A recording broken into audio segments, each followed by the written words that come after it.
യോഹന്നാൻ എഴുതിയ ഒന്നാം ലേഖനം 3-ാം അധ്യായം. നാം ദൈവമക്കൾ. കണ്ടാലും എത്ര വലിയ സ്നേഹമാണ് പിതാവ് നമ്മോട് കാണിച്ചത്. ദൈവമക്കളെന്ന് നാം വിളിക്കപ്പെടുന്നു. നാം അങ്ങനെയാണു താനും. ലോകം നമ്മെ അറിയുന്നില്ല, കാരണം അത് അവിടത്തെ അറിഞ്ഞിട്ടില്ല. പ്രിയപ്പെട്ടവരെ, നാം ഇപ്പോൾ ദൈവത്തിൻ്റെ മക്കളാണ്. നാം എന്തായി തീരുമെന്ന് ഇതുവരെയും വെളിപ്പെട്ടിട്ടില്ല. എങ്കിലും ഒരു കാര്യം നാം അറിയുന്നു: അവിടുന്ന് പ്രത്യക്ഷനാകുമ്പോൾ നാം അവിടത്തെ പോലെ ആകും. അവിടുന്ന് ആയിരിക്കുന്നത് പോലെ നാം അവിടത്തെ കാണുകയും ചെയ്യും.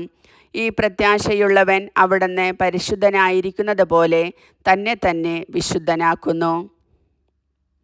പാപം ചെയ്യുന്നവൻ നിയമം ലംഘിക്കുന്നു. പാപം നിയമലംഘനമാണ്. പാപങ്ങൾ ഏറ്റെടുക്കാൻ വേണ്ടിയാണ് അവൻ പ്രത്യക്ഷനായത് എന്ന് നിങ്ങൾ അറിയുന്നു. അവനിൽ പാപമില്ല. അവനിൽ വസിക്കുന്ന ഒരുവനും പാപം ചെയ്യുന്നില്ല. പാപം ചെയ്യുന്ന ഒരുവനും അവനെ കണ്ടിട്ടില്ല, അറിഞ്ഞിട്ടുമില്ല. കുഞ്ഞുമക്കളെ, നിങ്ങളെ ആരും വഴിതെറ്റിക്കാതിരിക്കട്ടെ.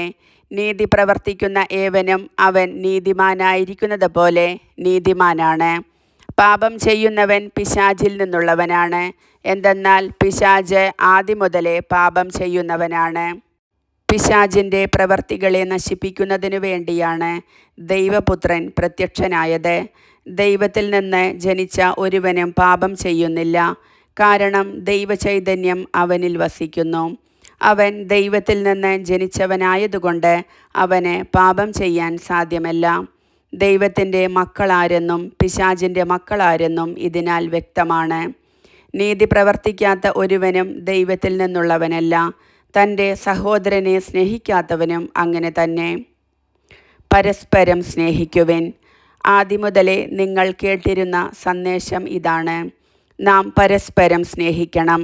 തിന്മയുടെ സന്തതിയും സഹോദരനെ കൊന്നവനുമായ കായേനെ പോലെയാകരുത്. എന്തു കാരണത്താലാണ് അവൻ സഹോദരനെ കൊന്നത്? തൻ്റെ പ്രവർത്തികൾ ദുഷിച്ചതും തൻ്റെ സഹോദരൻ്റെ പ്രവർത്തികൾ നീതിയുക്തവും ആയിരുന്നതുകൊണ്ട് തന്നെ.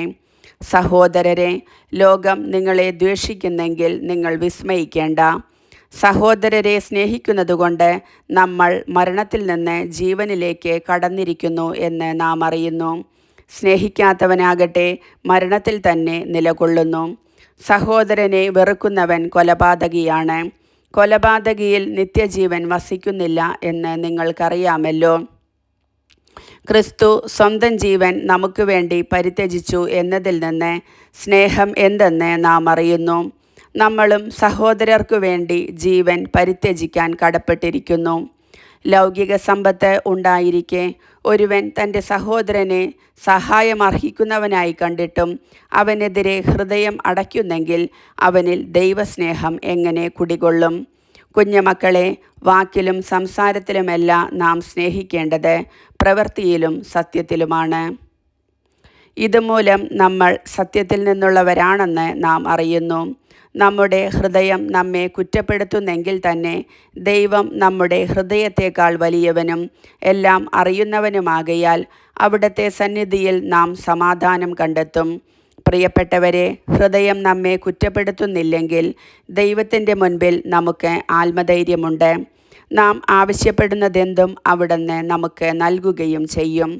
കാരണം നമ്മൾ അവിടുത്തെ കൽപ്പനകൾ അനുസരിക്കുകയും അവിടത്തേക്ക് പ്രീതിജനകമായത് പ്രവർത്തിക്കുകയും ചെയ്യുന്നു.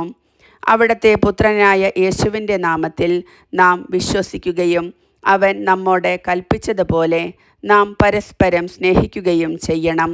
ഇതാണ് അവൻ്റെ കൽപ്പന. അവൻ്റെ കൽപ്പനകൾ അനുസരിക്കുന്ന ഏവനും അവനിൽ വസിക്കുന്നു. അവൻ കൽപ്പനകൾ പാലിക്കുന്നവനിലും. അവൻ നമുക്ക് നൽകിയിരിക്കുന്ന ആത്മാവ് മൂലം അവൻ നമ്മിൽ വസിക്കുന്നെന്ന് നാം അറിയുകയും ചെയ്യുന്നു. കർത്താവിൻ്റെ വചനം.